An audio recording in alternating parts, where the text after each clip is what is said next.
comes down to jobs. Officials tell us if our ports can be deepened to allow bigger vessels with more cargo to come through, more jobs will be created, and that would be a huge economic impact. By having a port in Brownsville, it puts you on the map in terms of the global economy.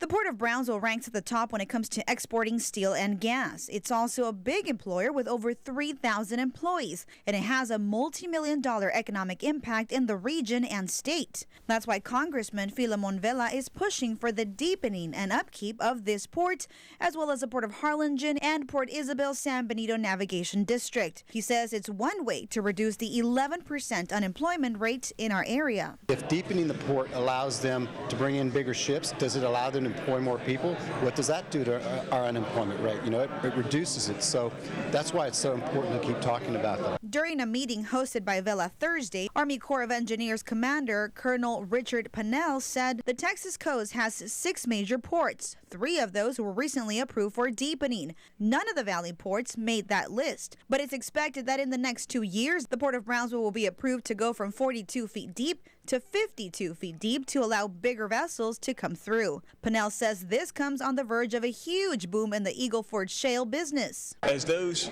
oil rigs get bigger so that they can go further offshore, the requirement to maintain them or build them increases, and so the depth of the channel needs to increase in order to support moving those oil rigs. Our local ports are often overlooked by the community, but Pannell says the Valley ports are a hub for global economic development. Things can't just be transported by rail or car. If you're going to be part of the global market, then you have to have a port that's tied in.